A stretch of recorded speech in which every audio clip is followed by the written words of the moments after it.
नमस्कार, मी नीता देव. बार्शी पुणे युट्यूब चॅनलमध्ये आपल्या सर्वांचं हार्दिक स्वागत. आमच्या बार्शीला भगवंताचं अधिष्ठान लाभलेलं आहे. त्यामुळे भगवंताच्या नगरीतला प्रत्येक नागरिक हा संघर्षमय कथा घेऊनच पुढे जात असतो आणि यशाच्या शिखरावरती पोहोचतो. असंच आज एक संघर्षमय कथा पण यश शिखर गाठलेले असे अजित ताराचंद डुंगरवाल यांची आपण मुलाखत घेणार आहोत. त्यांच्याशी चर्चा करणार आहोत. मूळचे बार्शीचे आहेत. बार्शीतून पुण्यामध्ये त्यांनी आपलं स्थान बसवलेलं आहे.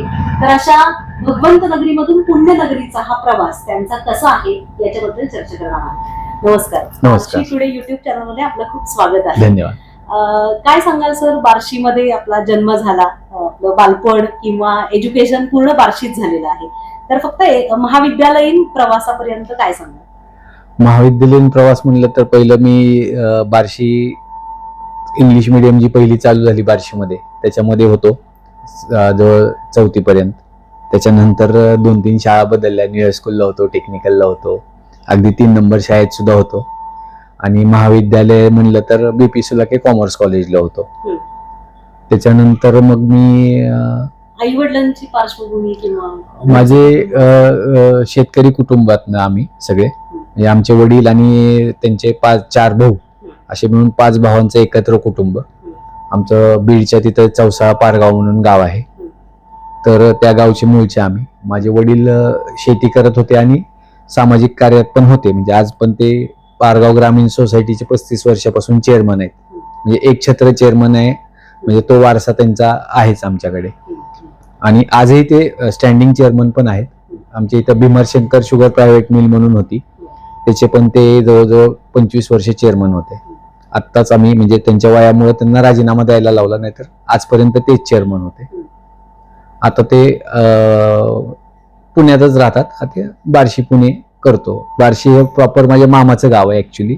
मी जन्म बार्शीतला आहे माझा, पण मी लहानपणापासूनच बार्शीत राहिलो. म्हणजे आजोबांनी मला गावाकडे शिक्षणाची सोय व्यवस्थित नसल्यामुळं बार्शीमध्ये त्यांनी मला 1 वर्षाचा 1.5 वर्षाचा असतापासूनच आणलेलं होतं. तिथंच मग सगळी जडणघडण बार्शीतली आहे माझी. मामाचं आडनाव श्रीश्रीमाळ. हा, म्हणजे हरिचंदजी श्रीश्रीमाळ माझे आजोबा, महावीर, राजेंद्र आणि दिनेश हे 3 मामा माझे. तर ते आज दिनेश श्रीश्रीमाळ हे ॲडव्होकेट आहेत, तिथं बार्शीमध्ये कोर्टात कार्यरत आहेत. राजेंद्र श्रीश्रीमाळ बार्शी मार्केट यार्डमध्ये त्यांचं दुकान आहे. आणि महावीर श्रीश्रीमाळ हे पुण्यात ॲडव्होकेट आहेत.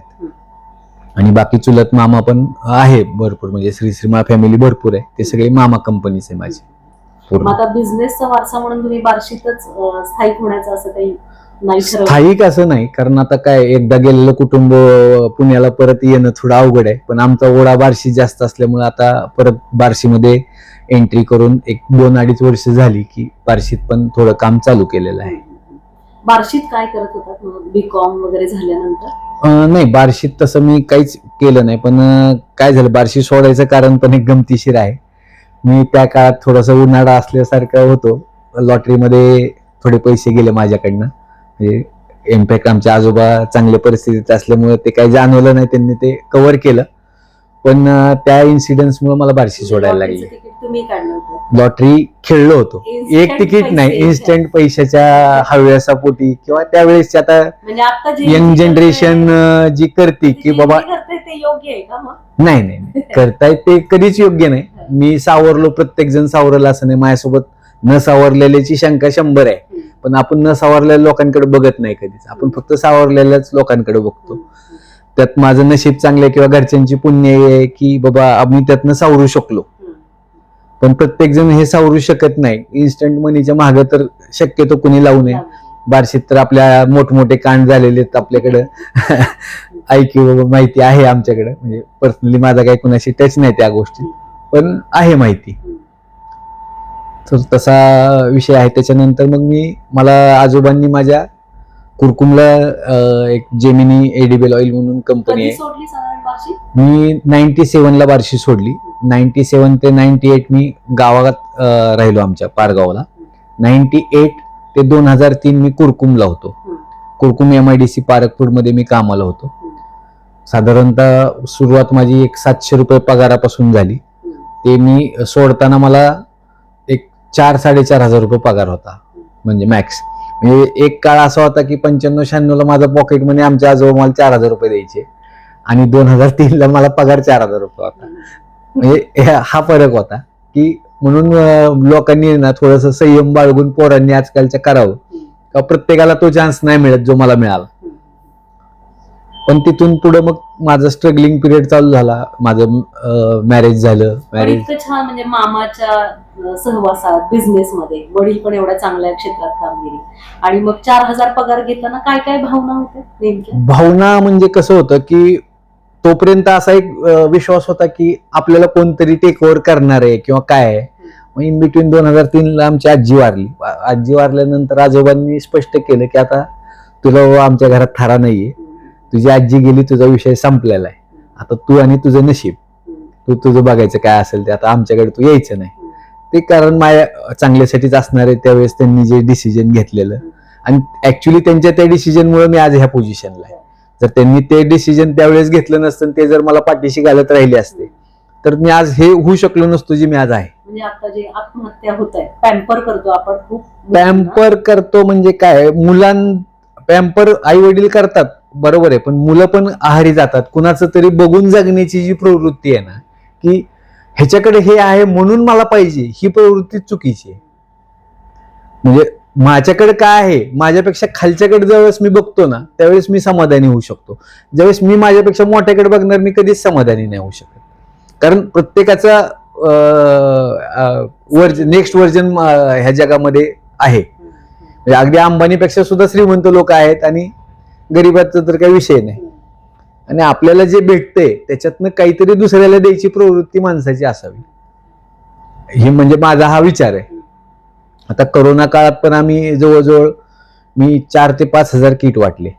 म्हणजे हे वैयक्तिक, म्हणजे मी असं, आणि मी आमच्या ऑल इंडिया जैन कॉन्फरन्स म्हणून आमची एक मारवाडी लोकांची संस्था आहे, त्याच्यावरती 2019 ते 21 मी राष्ट्रीय महामंत्री होतो. म्हणजे राष्ट्रीय लेवलला महामंत्री होतो. आमचं दिल्लीमध्ये त्याचं ऑफिस आहे. आज पण मी राष्ट्रीय कार्यकारिणीमध्ये आहे त्याच्या. म्हणजे बऱ्याच सामाजिक कार्यामध्ये आहे माझं हे. आणि मध्ये बार्शीला दुष्काळ पडला होता त्यावेळेस मी एक्सेस टँकर दिलते इथं डोनेशन.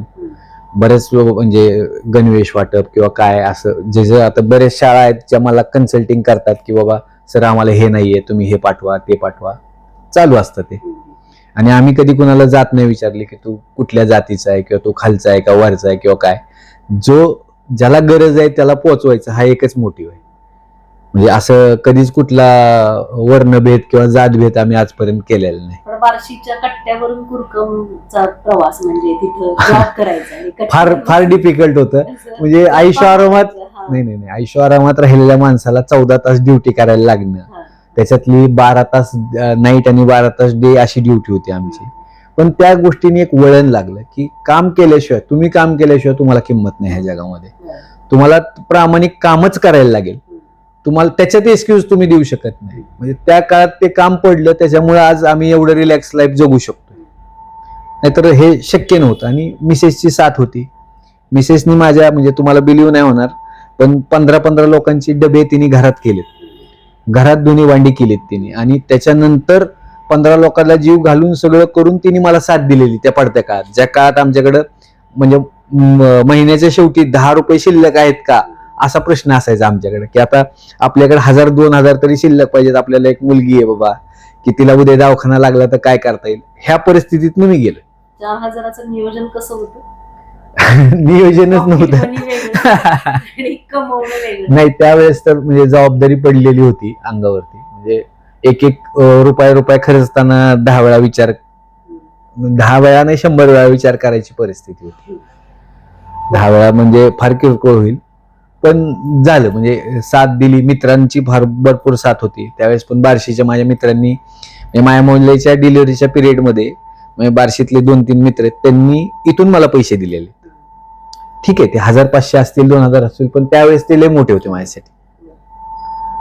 म्हणजे इथला जो माझा मित्र परिवार आहे, आता इथले CA अतुल गुंडेवार आहेत, रवी बजाज आहे, परत संदीप मांडोत आहे आमचा, संदीप आलाट आहे, म्हणजे असं आमचे इंग्लिश मिडियम माझे प्रत्येक ग्रुप मधले वेगवेगळे लोक जे आहेत ज्यांनी मला वारंवार मित्रांची साथ फार खतरनाक होती आणि आजही आहे. मग ते कुरकुम वरून पुण्यामध्ये एंट्री कुरकुम 2002 साली मला मुलगी झाली. मुलगी झाल्यानंतर मग एक प्रश्न होता की आपल्याला जर हे पैसे भरायला 10 जणांकडनं पैसे घ्यायची पाळी आली, उद्या जर हिला काय झालं तर आपण किती जणांना किती वेळा पैसे मागणार. म्हणजे मग तो एक झटका बसला थोडासा. मग 2000 साली 3 साली निर्णय घेतला की आता आपल्याला जॉब क्विट करायचा आहे. मग मी तो जॉब सोडला आणि कुरकुमवरनं पुण्याला गेलो. मग पुण्याला आमच्या वडिलांचे मामा आहेत लोढा. माझे मामा श्रीमा, माझ्या वडिलांचे मामा लोढा म्हणून आहेत पुण्यामध्ये. त्यांचं साबुदाण्याचं होलसेलचं दुकान आहे. वडील त्यावेळेस काय सगळे चिडलेलेच होते. जा म्हणले तिथं मला 3000 रुपयांनी 4000 पगाराचा मी परत डिमॉलिश होऊन 3000 वर आलो. पण तिथं काय व्हायचं की मला ते नातेवाईक असल्यामुळं काम सांगणं थोडंसं त्यांना ऑकवर्ड वाटायचं की भावाच्या मुलाला कसं काम सांगायचं हे ते बऱ्याच गोष्टी होत्या, रिझन्स होते. मग मी ते पण सोडून दिलं. 1 वर्षभर केलं आणि ते पण सोडलं मी. त्याच्यानंतर मी किराणा दुकान टाकलं एक आनंद तीर्थ म्हणून सोसायटी आहे कात्रजकोंडा रोडला गोकुळनगरमध्ये. मग तिथं पहिलं दुकान मी थाटलं आणि मग तिथंच माझी मिसेस मेसचे डबे पण करायची. म्हणजे असं उदरनिर्वाहाचं आम्ही ते साधन हे केलं.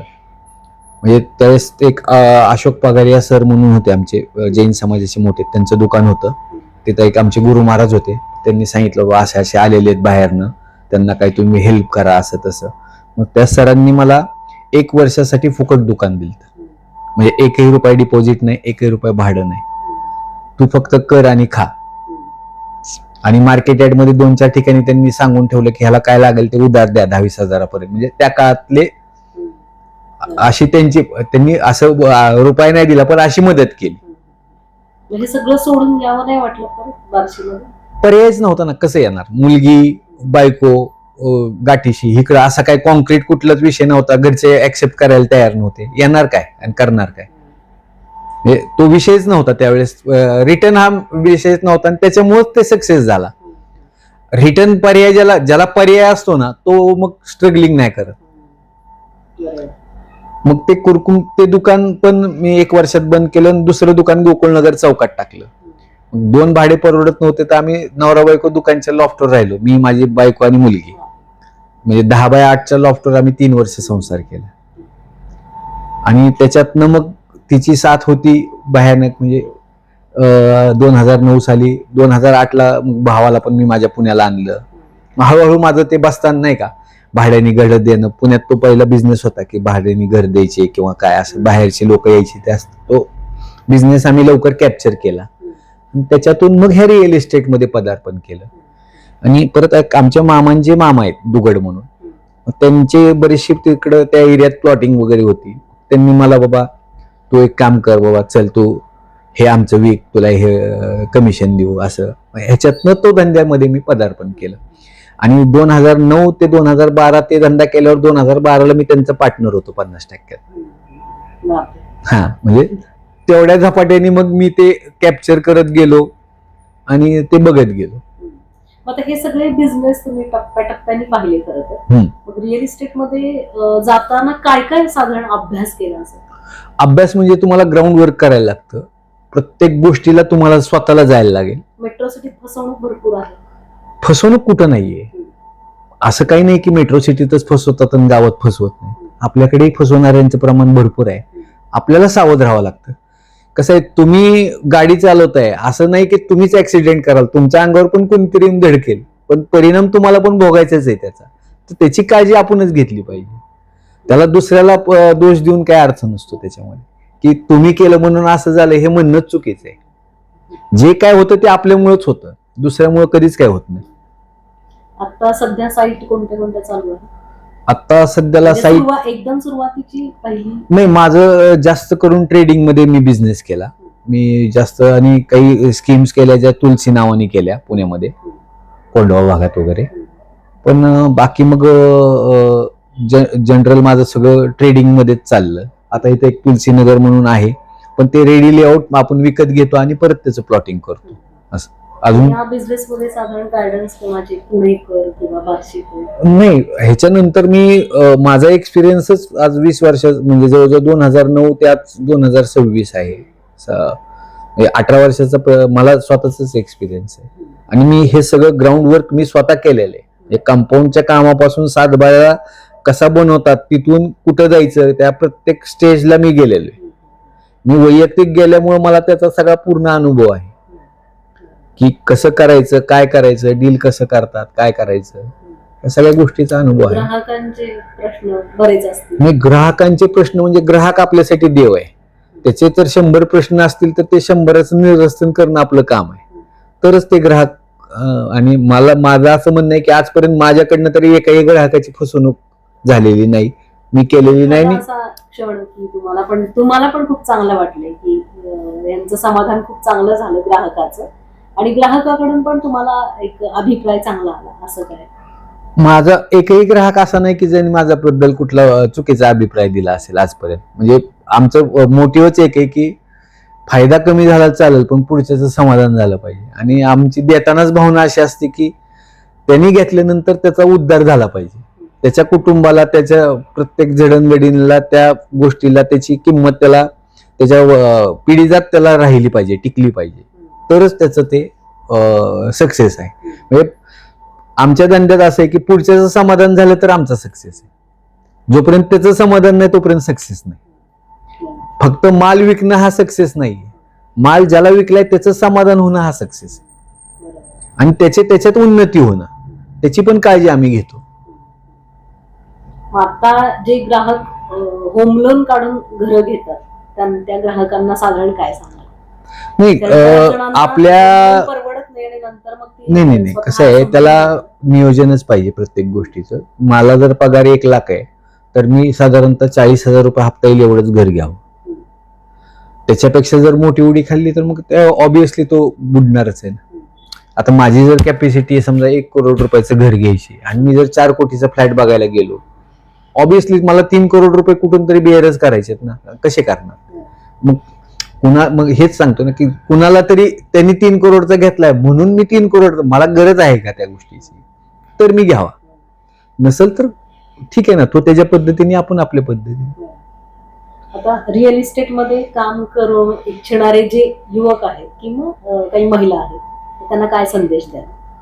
संदेश म्हणजे कसं, प्रामाणिकता पाहिजे. ह्या धंद्यामध्ये प्रामाणिकता फार गरजेची आहे.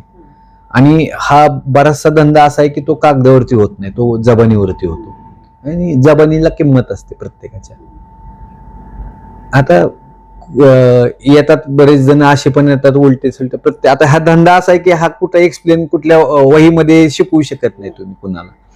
ह्याला तुम्हाला कुणाच तरी चांगल्या माणसाचं सानिध्य आणि तुम्हाला ऐकायची तयारी, भयानक कष्ट लागतात ह्या धंद्यात. पण लोकांना असं वाटतं की ह्याला काय कमिशन मिळतं, इतकं सोपं नाहीये ते.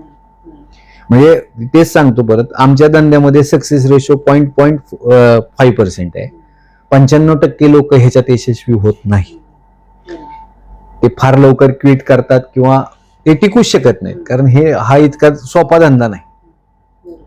तुमची अशी काही टॅगलाईन आहे का? म्हणजे तुम्ही आता खूप छान संदेश दिले प्रत्येक प्रश्नामध्ये, तर असं काही आहे? नाही, टॅगलाईन असं काही नाही. फक्त कसं आहे, आपल्याला 1 भाकरी मिळाली तर त्यातली चतकुर जर कुणाला देऊन त्याचा आनंद घेता येत असला तर घ्या. बाकी ठीक आहे, आता प्रत्येकाचं नेचर वेगळं आहे. बार्शीमध्ये काय साईट सध्या सुरू आहे, येण्याचा विचार आहे?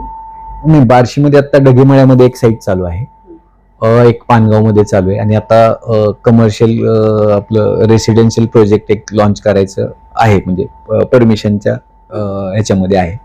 जसे नगरपालिकेच्या परमिशन्स वगैरे आपल्याला प्रॉम्प्टली मिळतील तसं प्रोजेक्ट लॉन्च करणार आहोत. काही पुरस्कार वगैरे मिळालेले आहेत? आता तसे पुरस्कार आहेत, बरेचसे आहेत. युवा उद्योजक आहे, युवा रत्न आहे, सामाजिक कार्यासाठीचे जवळजवळ 30-40 पुरस्कार भेटलेले आहेत आतापर्यंत.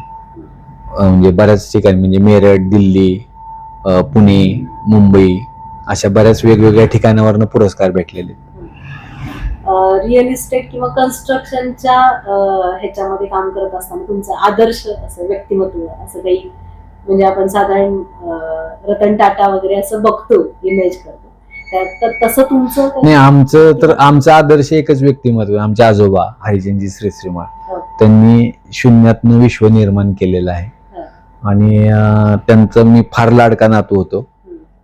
आणि ऍक्च्युली मला बरेच जण असं म्हणतात की तू आजोबाचे गुण घेतलेत बऱ्यापैकी, असं आहे. आणि ते होते माझे, म्हणजे रोल मॉडेल तेच आहेत माझे आज पण. आणि अजून पुरस्काराचं एक सांगायचं झालं तर आत्ता आम्हाला म्हणजे आत्ताच एक पुरस्कार जाहीर झाला. आता तो ते येत्या 23 तारखेला आहे. दलित महासंघाचा पुरस्कार आहे. त्याबद्दलही शुभेच्छा. आता ऍक्च्युली खरं तसं म्हणजे मी असं कुठला समाज बघून कधी कुठलं कार्य नाही केलेलं, पण त्याच्यात दलिती असू शकतात, आमची मारवाडी असू शकतात, ब्राह्मणी असू शकतात. ज्याला गरज आहे त्याच्यासाठी आपण कार्य केलेले बऱ्याचदा, बऱ्याच ठिकाणी, बऱ्याच वेळा.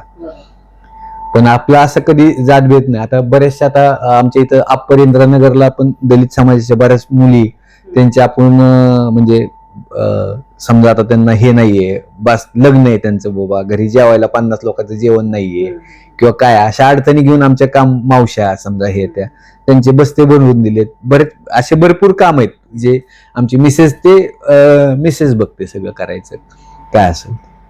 मुलीचं नाव काय? मुलीचं कृष्णा, ती आता लॉयर आहे, ऍडव्होकेट झाली ती. अरे. हा, ते आता आपले एक सचिन झालते पाटील म्हणून बार्शीचेच वकील आहेत, त्यांच्याकडेच प्रॅक्टिस करते आता पुण्यामध्ये. आणि 2 मुलं आहेत, एक श्री आणि एक अर्जुन. एक मुलगा आता 9वीला आहे आणि एक 7वीला आहे. ते दोघेही पुण्यातच शिकतात. कन्स्ट्रक्शन फील्ड मध्ये तिला पण सल्लागार म्हणून तुम्ही? हो, म्हणजे ऍक्च्युली तिला ह्या बिझनेस मध्ये आणायचं. आणि क्रिमिनल प्रॅक्टिस का की थोडस लढायला मजबूत पाहिजेत आजकाल मुलींना शिक्षण, आणि त्या इंडिपेंडेंट झाल्याच पाहिजेत कसल्या परिस्थितीत. त्या उद्देशानेच तिला ती फील्ड तिने निवडली. तिने ऍक्च्युली UPSC पण क्रॅक केली आहे. आता ते फायनल अटेम्प्ट आणि इंटरव्ह्यूच्या ह्याच्यामध्ये आहे. जर ते झालं तर ते कदाचित काय होऊ शकेल. आता ते गॉड नोज. निम शहरी किंवा ग्रामीण भाग पाहिला, मेट्रो सिटी पाहिली, असं काही परदेशात जाण्याचा काही विचार वगैरे? स्थायी नाही, पण मी जवळजवळ 50-60 कंट्री तरी फिरलोय. अरे बापरे. हा, भरपूर फिरण्याचा शौक होता पहिल्यापासून. बरेचसे कंट्रीज मी एक्सप्लोअर केल्या. फक्त US ला अजून जायचा योग नाही आला. ते सोडून ऑलमोस्ट युरोप हे ते सगळं झालेलं आहे माझं. आवडती कंट्री कोणती? माझं सगळ्यात आवडती दुबई. दुबईला मी भरपूर वेळा गेलो. तुमच्या फक्त बिझनेस संदर्भात? नाही, मी बिझनेस संदर्भात बाहेर कधीच नाही. फक्त त्यांच्या बिल्डिंग बघून त्यातल्या काय आयडियाज घेता येतात का, पण ते तेवढी टेक्निक अजून आपल्याकडे इंडियात डेव्हलप नाहीये. आणि झाली जरी असेल तरी म्हणजे ते त्याच्यासाठी थोड्या मोठ्या स्केलची लोक लागतात की ते करणारे किंवा ते बिझनेस करणारे. आपण तेवढ्या मोठ्या लेवलला, आता त्याच्यात एक खंत अशी आहे की शिक्षण पूर्ण नाही केलं, त्याच्यामुळे आज आम्ही कदाचित त्या विषयात थोडंसं मागं राहिलो. जर हे शिक्षण आम्ही जर पुढे कंटिन्यू केलं असतं, ह्याच्यातनं जर काही घेतलं असतं तर आज 50-60 कंट्री फिरले नसते तुम्ही कदाचित. नाही, पण आहे. पण कधी कधी ती जाणवती खंत की शिक्षण पूर्ण करायला पाहिजे होतं. आपण केलं असतं तर आपण ह्याच्यापेक्षा अजून काहीतरी भारी अचीव करू शकलो असतो, व्यवस्थित करू शकलो असतो. आताची पिढी फक्त काय ते पेपर फुटी असेल किंवा अभ्यास झालेला नसेल म्हणून जे काही चालू आहे. नाही, 10वीला 42-42% मार्कवाला माणूस आहे मी. 12वीत जेमतेम 40% पडलेला माणूस आहे. ह्याच्यापेक्षा तर निश्चित त्यांना जास्त पडत असते. संयम आणि प्रामाणिकपणा. आणि एक गोष्ट अजून आहे, तसा बघितला तर तुमच्या शिक्षणाचा आणि तुमच्या व्यावहारिक लाईफचा काही संबंध नाही, पण शिक्षण गरजेचं आहे. कारण शिक्षण तुम्हाला पुढे जायची म्हणजे टेक्निक्स आहेत किंवा काय आहेत, जे आता आम्ही कॉम्प्युटर चालवताना थोडं आमचं हे होतं की आमची मुलं जेवढ्या फास्ट कॉम्प्युटर चालतात तेवढं मी चालू शकत नाही. म्हणजे त्यांचं टायपिंग, त्यांचं ग्रास्पिंग, त्यांचं सगळ्या गोष्टीचं जी पॉवर आहे ते आज माझ्यामध्ये नाहीये, पण ते त्यांच्यामध्ये आहे. तर त्यांनी शिकावं, त्यांनीच नाही पुढे प्रत्येक पोरांनी शिकावं. आणि हे काय आत्महत्या केल्याने काय फरक, म्हणजे कुणाला फरक पडतो? फक्त तुमच्या आई वडिलांना वाईट वाटतं. ह्याच्या व्यतिरिक्त आपल्यासारखी लोक हा रे बाबा दुःख झालं ह्याच्या व्यतिरिक्त काय बोलतात? म्हणजे पोरांनी त्याचा विचारच केला पाहिजे. त्या ज्या जन्मजात आई बापांनी तुम्हाला एवढं घडवलं, एवढं तुम्हाला तिथपर्यंत आणलं, त्या आई बापाला काय वाटतं की ज्यावेळेस त्यांचा मुलगा आत्महत्या करतो, त्यांनी काय तेवढ्यासाठी तुम्हाला हे केलंय का? ठीक आहे ना, एखादी चापट मारतील, रागात येतील, 2 शिव्या देतील, परत 2 दिवसांनी तुम्हालाच काउंटरवरून घेणार आहे. हे काही असं काही नाहीये की कुठला बाप तुम्ही नापास झाला म्हणून त्याला मारून टाकला, असा कुठला एक तरी किस्सा मला दाखवा. असा एकही किस्सा नाहीये या जगात. इंडिया सोडून बाहेरच्या सगळ्या कंट्री पाहिलं, मग आपलं इथलं शिक्षण किंवा तुम्ही जो काही स्ट्रगल पिरियड केलाय, तर तिकडे कसा आहे अनुभव? म्हणजे ती लोक नाही, आपण प्रत्येक क्षेत्राला करतात इंडियाच्या ऍक्च्युली एक गोष्ट सांगू का, इंडियापेक्षा चांगलं काहीच नाही या जगात. तुम्ही कुठेही फिरा, शेवटी घर हे तुमचं घर आहे, इथंच यायचंय. इंडियापेक्षा आपल्याकडे 12 पगड जातीची लोक राहतात, ते एकत्र राहतात. ते सगळे हे बाहेरची लोक कम्युनिस्ट आहेत, ते त्यांच्या जातीपुरतं, त्यांच्या धर्मापुरतं जगतात. इंडियाच अशी एक कंट्री आहे जी सगळ्या धर्मांसाठी जगते. आज दलित पण मित्र आहे, मोमेडियन पण मित्र आहे, मारवाडी बी आहे, ब्राह्मण बी आहे, म्हणजे आज 12 पगड जाती मित्र आहेत. तसं फॉरेन मध्ये तुम्हाला नाही भेटणार. ही इतकी सोपी गोष्ट नाहीये. इंडिया सोडून राहणं इतकी सोपी गोष्ट नाहीये. मुलांचा विचार झाला तर तिकडे जाण्याचा, आता त्याला काय बंधन तर काय करू शकत नाही, पण प्रयत्न 100% असं राहील की तुम्ही शिकून या सगळीकडनं, पण स्थायिक इंडियात व्हा. जे काय करायचं ते इंडियाला हातभार लावायसाठीच करायचं. मस्त, खूप छान. तुमच्याकडून सगळ्याच गोष्टी शिकायला मिळाल्या. आणि जेनजीला पण चांगलं उदाहरण आहे खरं तर, की तुम्ही जिद्द ठेवा, संयम ठेवा, प्रामाणिकपणा ठेवा, नक्कीच त्याचं फळ चांगलं. कुठलाही बिझनेस करायचा तर त्याला तुम्हाला कमीत कमी 1000 दिवस द्यायला लागतात. कुठलाच बिझनेस 2 दिवसात 4 दिवसात तुमचा उभा राहू शकत नाही. मी बार्शीत मला इस्टॅब्लिश व्हायचे, मी गेली 3 वर्ष झाले स्ट्रगल करतोय. त्यावेळेस मी आता कुठं ह्या स्टेजला आलोय की मला 4 लोक बार्शीतली ओळखायला लागली. ओळखत होती, पण ह्या बिझनेस मध्ये ओळखायला लागली. कुठलेही म्हणजे माझ्यासारख्या माणसाला सुद्धा तो स्ट्रगल आहे, तर नवीन माणसाला तर 100% आहेच. फक्त तुम्ही आपल्या इथं काय झालंय आजकाल, प्रत्येकाला 2 मिनिटात मॅगी होती ना, तसं 2 मिनिटात श्रीमंत व्हायचं. त्याच्यासाठी मग ते वाम मार्गाला जातात कुठला तरी, आणि ते जास्त दिवसच नसतं. 2 दिवस वाटतं आपल्याला, फार मज्जा वाटते, पण त्याच्यानंतर त्याचे परिणाम फार भयानक भोगायला लागतात आणि आयुष्यातनं उठून जातात माणसं. अगदी छान. तुमचं असंच भारतावरचं प्रेम कायम राहू दे. पण फॉरेन मध्ये एखादी साईट तुमची सुरू व्हावी याच भगवान शुभेच्छा देते. थँक्यू. धन्यवाद.